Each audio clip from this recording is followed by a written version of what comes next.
Buktinya semua rakyat mendukung saya, mendukung ucapan saya. Karena memang norak. Tapi setuju nggak kemudian kita menghina orang dengan bilang bijinya tinggal satu? Kutip, saya tidak setuju pendapatmu. Kalau mau mengajari anak-anak bangsa ini, ajari anak-anak bangsa ini dengan etika, ya, sopan santun.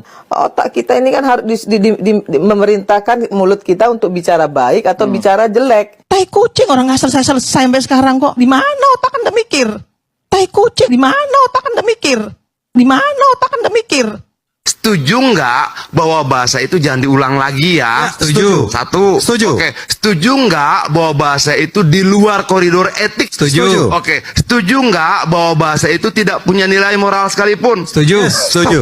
Kalau Halo, assalamualaikum kemudian warahmatullahi wabarakatuh. Selamat datang di channel Sarang Informasi. Ketemu lagi kita di sini ya. Dimanapun kalian berada, dari Sabang sampai Merauke, mudah-mudahan kalian sehat semua, dilancarkan rezekinya. Dan kali ini ada berita yang sangat hangat, yaitu tentang perdebatan-perdebatan, diskusi-diskusi yang tentunya memanas sekali, yaitu Bu Irma. Ini debat seru dengan beberapa narasumber di sini ya, dan tentunya yang dibahas dan yang menjadi sebuah perdebatan yaitu awalnya adalah diskusi-diskusi tentang politik. Jika teman-teman penasaran karena ini videonya sangat seru sekali, mari kita simak video selengkapnya.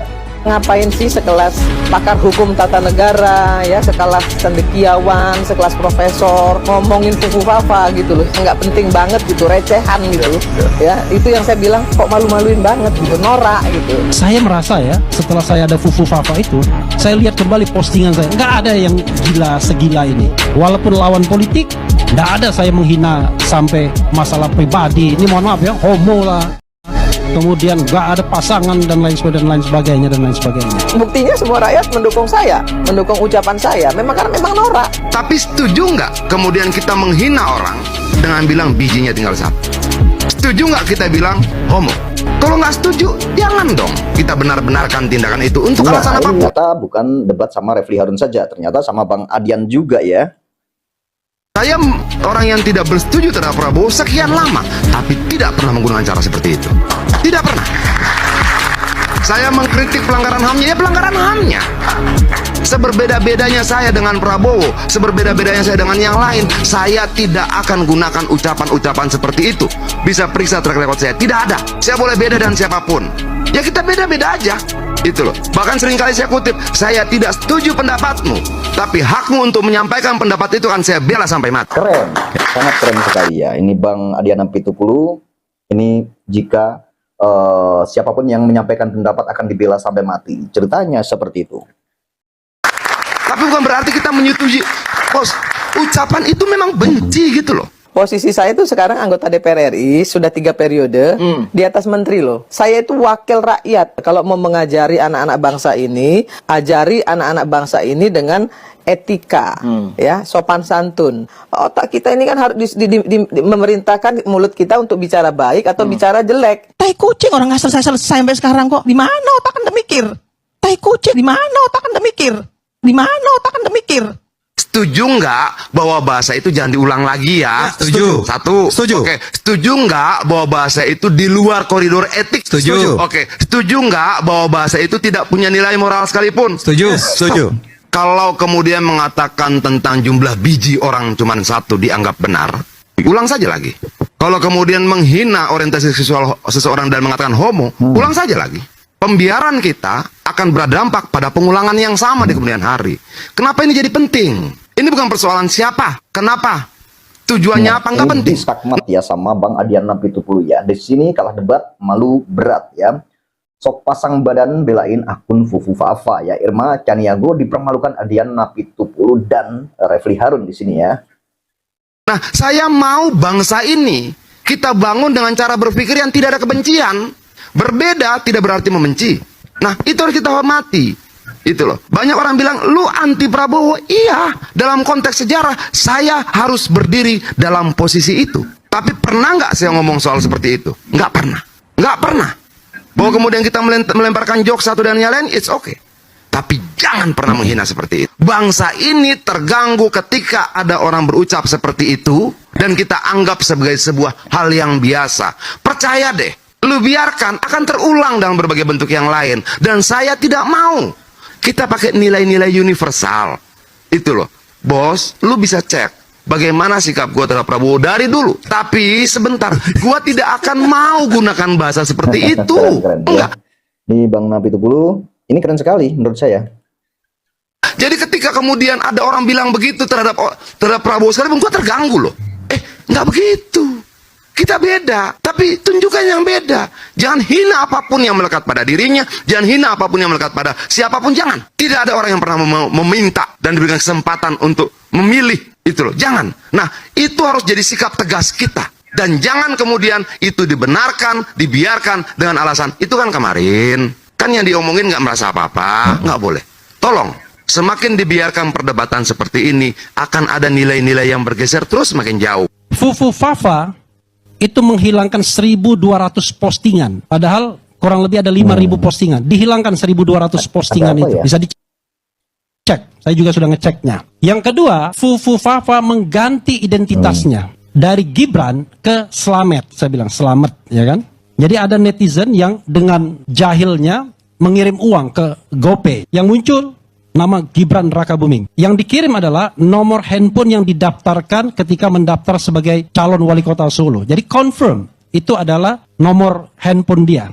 Lalu nomor handphone itu kemudian dikirimin uang melalui GoPay, muncul nama Gibran Rakabuming. Tetapi belakangan sudah berganti menjadi Slamet. Tetapi virtual account nggak bisa diubah karena virtual account tetap muncul nama Gibran. Artinya ada upaya untuk melakukan pembohongan publik atau penghilangan jejak. Menurut Roy Suryo, dengan berdasarkan ilmu yang dia punyai, banyak sekali fenomenanya soal GoPay, soal kemudian postingan selamat ulang tahun, atau postingan yang mirip, Cili Pari dan Fufu Fafa dan lain sebagainya. Dia berkesimpulan 99,9% Fufu Fafa adalah Gibran. Dan terakhir, bocor alus Tempo itu sudah membocorkan kepada kita bahwa ada pengakuan dari sang adik bahwa Fufu Fafa memang kakaknya. Bahkan BSSN juga sudah demikian menurut Tempo. Kita kan tidak mungkin bertanya langsung kepada Gibran, karena kalau ditanya, kata Gibran takon sing duwe, artinya tanya kepada yang punya. Artinya dia sudah melakukan kebohongan publik, tidak mengakui bahwa akun itu miliknya. Maka saya katakan dia punya kualifikasi untuk melakukan perbuatan tercela, sehingga memenuhi kualifikasi tidak lagi memenuhi syarat. Menurut saya ini bagus, keren. Wakil presiden loh, turun tangan langsung. Kenapa Gibran turun tangan? Banyak sekali mafia tanah kalau mau tahu. Bahwa berkomunikasi langsung dengan wakil presiden, orang penting di negara ini nggak gampang, tidak bisa bim salabim. Ya. Dan di sini juru bicara ya, Fufu Fafa nyungsep ya, ngotot bela program Gibran yang berkedok pencitraan ya. Narasi Irma Suryani dirontokkan oleh Adi Prayitno ya. Yang disampaikan oleh abang kita dari Sidoarjo juga melapor soal mafia tanah, ini nunggu 14 hari. Nanti akan diteruskan kementerian terkait, nunggu lagi berapa hari. Nanti diteruskan ke bupati, gubernur, dan terus agak panjang. Nah sekarang Gibran tuh nggak mau begitu. Ini langkah besar, karena kenapa saya bilang langkah besar? Wakil presiden yang melakukan. Kan yang memegang otoritas untuk bisa menyelesaikan itu presidennya, wakil presidennya, itu orang yang punya otoritas. Kalau ngomong cuma sama cecunguk di bawah, kasih laporan, mau Anda kirim kemana juga nggak bakal selesai. Nah sekarang Gibran tuh nggak mau begitu. Dia kumpulin, dia klaster, dia lapor presiden perintah menteri. Ini kan seperti yang sebelum-sebelumnya, laya mutu walayah ya gitu. Yang nggak hidup dan nggak mati, tampilannya ada soal komunikasi langsung dengan presiden, wakil presiden, para menteri dan pejabat. Tapi pada level eksekusi sama saja dengan yang sebelumnya. Ya untuk apa juga kita ngadu ke presiden dan wakil presiden kalau persoalannya juga menunggu waktu yang lama. Kan itu yang terjadi. Untuk apa juga misalnya berkomunikasi dengan presiden secara langsung kalau responnya berbelit-belit dan sangat birokratis. Sekarang zaman digital sudah lebih canggih, ya kan? Tapi Pak Gibran ini minta mereka datang. Minta mereka datang supaya dia bisa lihat dengan mata kepala sendiri mana sih yang betul-betul masalah yang harus diselesaikan. Ya. Kan begitu.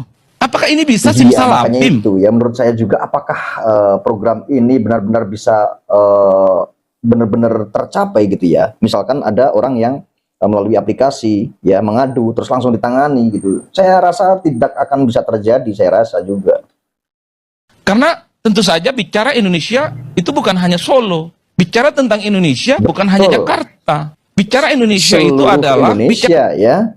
Berapa jiwa ya Karena sesuatu yang selama ini tidak bisa diakses. Di Kampung Bayah misalnya, orang Banten sana, kalau mau berobat, dia butuh waktu sekitar 4-6 jam untuk nemu rumah sakit yang dinilai layak. Apakah ini bisa simsalabim ketika dilaporkan? Atau saya orang Madura, paling ujung pulau di Kabupaten Sumeneb, juga memiliki problem yang sama. Nggak pernah punya rumah sakit yang representatif. Jadi kalau sakitnya agak sedikit serius, Bang, harus ke Surabaya. Butuh jalur darat 7-8 jam. Kan ini yang harus di-challenge. Nanti saya mau ikut-ikutan tuh. Bisa tidak bangun rumah sakit di Madura, setiap kabupaten, yang minimal ini recommended. Nah, karena ekspektasi masyarakat itu begitu besar dengan aduan ini, bukan kesan positif yang justru timbul.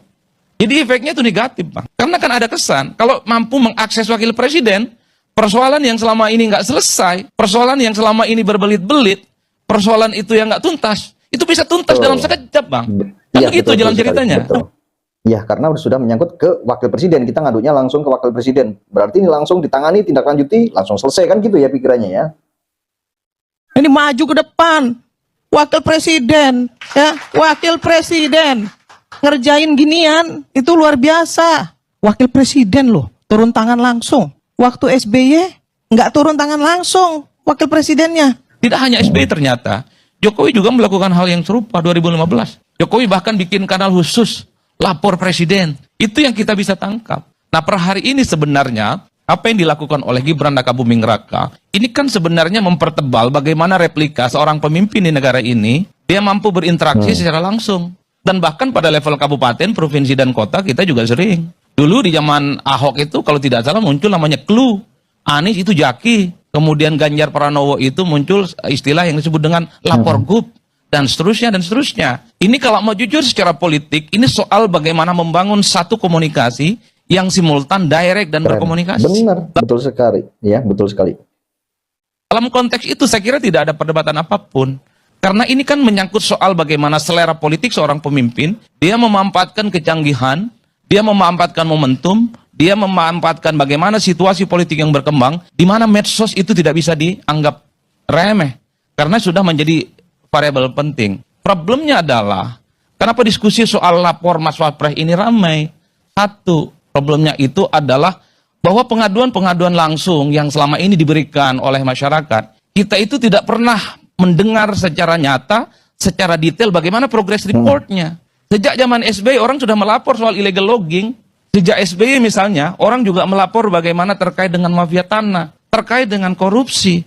Hal yang sama juga dilaporkan kepada Presiden Jokowi. Hal yang sama juga dilaporkan kepada Ahok waktu gubernur, kepada Anies Baswedan, dan Ganjar Pranowo, dan di tempat-tempat yang lain. Semuanya itu memang dari dulu juga semua permasalahan itu sebenarnya sudah dilaporkan. Itu dari semenjak dahulu. Tapi ya tetap sama saja ya kan? Persoalan penting kedaerahan yang sangat sayang sekali.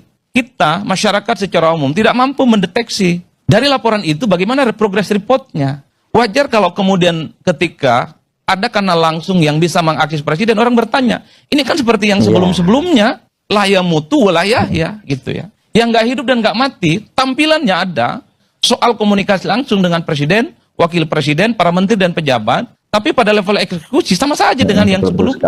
Mau jawab apa sekarang Bu Irma ya? Inilah yang kemudian membuat kenapa pertanyaan-pertanyaan soal apakah lapor langsung ini bisa menyelesaikan persoalan ataupun tidak. Kan itu perdebatannya. Nah, yang kedua, ini harus kita cek ya. Saya 2-3 hari ini agak sedikit main tuh di X dan IG, respon dan pertanyaan secara umum terkait dengan apakah lapor khusus kepada wakil presiden ini efektif atau tidak dan akan mampu menyelesaikan persoalan. Termasuk misalnya bagaimana engagement masyarakat untuk melaporkan persoalan-persoalan yang ada di sekitar. Sorry to say, kalau di X itu memang kesannya negatif, Bang.